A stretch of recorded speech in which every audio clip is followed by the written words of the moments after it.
बहुत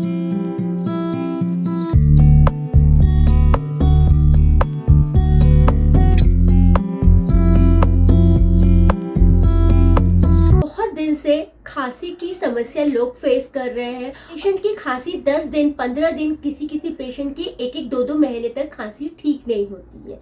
तो आज मेरा जो टॉपिक है खांसी के बारे में। चलिए जानते हैं कि खांसी क्या होता है।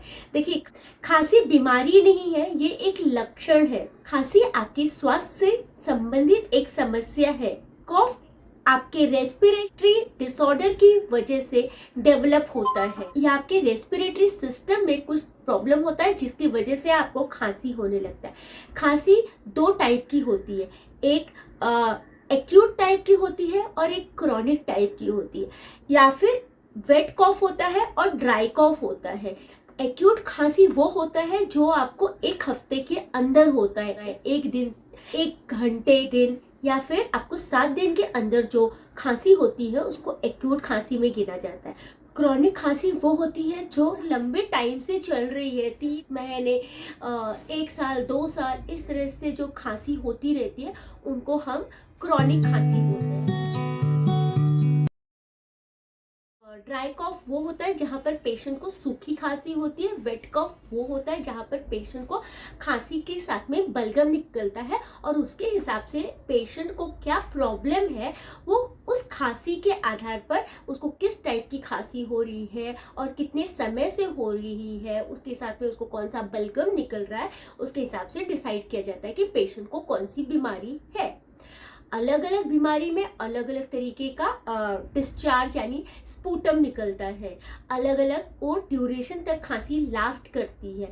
अलग अलग टाइम तक खांसी रहती है। जैसे किसी को खांसी जो है रात भर पूरी रह रही है, किसी को सिर्फ सुबह के टाइम हो रही है, किसी को खांसी के साथ में कुछ और सिम्टम्स आ रहा है। तो इसके आधार पर वो कौन सी बीमारी है वो हम लोग डायग्नोज करते हैं।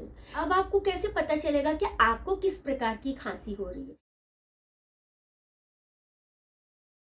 खांसी हो रही है उसके साथ में उसको नाक में खुजली हो रही है, चेहरे पर खुजली हो रही है, नाक से पानी आ रहा है, बहुत सारी छींकें आ रही है, तो उसकी जो खांसी है ज़्यादातर एलर्जी से संबंधित हो सकती है। किसी पेशेंट को क्या हो रहा है, खांसी आ रही है, मुंह में पूरा सूजन आ रहा है और ये जो एरियाज है, इधर फोरहेड का ये जो एरिया है, इधर बहुत कंजेशन हो रहा है, पेन हो रहा है उसको, और उसको सर दर्द भी हो रहा है, तो उसकी खांसी साइनोसाइटिस की वजह से हो सकती है। बहुत सारे पेशेंट को खांसी आती है, उसके साथ में उनको दम लगने लगता है, सांस लेने में दिक्कत होने लगती है, तो वो उनको हो सकता है कि अस्थमा, ब्रोंकाइटिस या हार्ट से रिलेटेड कोई प्रॉब्लम हो सकती है। किसी किसी पेशेंट को क्या होता है, गैस की प्रॉब्लम होती है और उसके साथ में खांसी आने लगती है, तो ये एसिड रिफ्लेक्शन की वजह से होता है, जहाँ पर उनका डाइजेशन कहीं ना कहीं डिस्टर्ब होता है। किसी किसी पेशेंट को खांसी आती है, सिर्फ सूखी खांसी आती है और 2 महीने, 3 महीने, 4 महीने से कंटिन्यूसली खांसी बनी रहती है, तो ये किसी बीमारी की वजह से हो सकती है। मतलब कि चेस्ट में कुछ इन्फेक्शन हो, जैसे ट्यूबरक्लोसिस वगैरह का हो सकता है। किसी पेशेंट को वेट कॉफ कंटिन्यूसली बना हुआ है और वो ठीक नहीं हो रहा है, कभी कभी उसके साथ में ब्लड निकल जा रहा है, चेस्ट पेन हो रहा है, फीवर हो रहा है, तो निमोनिया वगैरह की वजह से पेशेंट को इस तरह की खांसी हो सकती है। इसलिए खांसी को नज़रअंदाज नहीं करना है। किस तरह की खांसी हो रही है उसी के आधार पर उसको ट्रीटमेंट दिया जाता है। खांसी जो होती है उसमें किस तरह के सिम्टम्स आते हैं, जनरली मैंने आपको जैसे ही बताया कि खांसी जो है अलग अलग बीमारियों की वजह से होती है। खांसी सिर्फ एक सिम्टम्स है, खांसी के हजारों कारण हो सकते हैं और जो भी कारण है उसी के हिसाब से पेशेंट के अंदर सिम्टम्स या लक्षण दिखाई देते हैं। जैसे अगर उसको एलर्जी की वजह से खांसी आ रही है तो उसको एलर्जिक सिम्टम्स दिखाई देने लगेंगे, सर्दी होगी, खांसी होगी, फीवर होगा, रैसेस वगैरह आएंगे। अगर उसको इंडाइजेशन की वजह से होगी तो उसका डाइजेस्टिव सिस्टम ठीक नहीं होगा, गैसेस वगैरह ज़्यादा होने लगेगी, एसिडिटी या कॉन्स्टिपेशन का प्रॉब्लम, और उसके साथ में खांसी वगैरह आने लगेगी।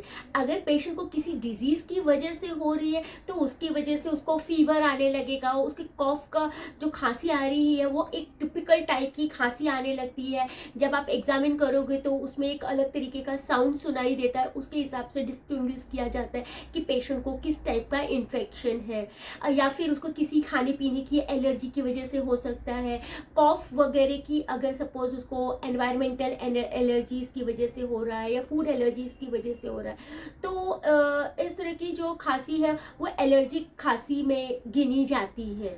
फिर साइनोसाइटिस की वजह से उसको खांसी होगी तो हेडेक वगैरह के साथ में पेशेंट को खांसी होती है। फेस एरिया में बहुत कंजेशन रहता है, उसको ब्लॉकेज फील होता है, कंजेस्टेड फील होता है, नोज ब्लॉक वगैरह रहता है, ब्रीदिंग में थोड़ा सा डिफ़िकल्टीज रहती है। अगर उसको अस्थमा की वजह से सपोज खांसी हो रही है तो ब्रेथलेसनेस होगा, ड्राई कॉफ पेशेंट को होने लगता है और पेशेंट को थोड़ा सा चलेगा, थक जाएगा, चेस्ट में रेटलिंग साउंड, घड़ घड़ की आवाज़ सुनाई देने लगती है। अगर पेशेंट को क्रॉनिक बहुत लंबे समय से खांसी है तो हमको चेक करना पड़ेगा कि जो लंबे समय से खांसी है वो किस वजह से हो रही है, पेशेंट को किस तरह के सिम्टम्स आ रहे हैं। किसी किसी पेशेंट को सिर्फ खांसी के साथ में थ्रोट इरिटेशन होगा तो मतलब कि फेरेंजाइटिस वगैरह है, जहाँ पर आपके फेरिंग्स में मतलब कि जो जीभ के पिछले हिस्सा है वहाँ पे छोटे छोटे से ब्लिस्टर्स आने लगते हैं और आपका जो तलवा है, ऊपर तलवे के पीछे का हिस्सा जो है उसमें छोटे छोटे से ब्लिस्टर आने लगते हैं, वहाँ पर इन्फ्लेमेशन हो जाता है टॉन्सिलाइटिस की वजह से। तो ये इस तरह के अनगिनत कारण है और उन कारणों के हिसाब से ही उसमें सिम्टम्स आता है।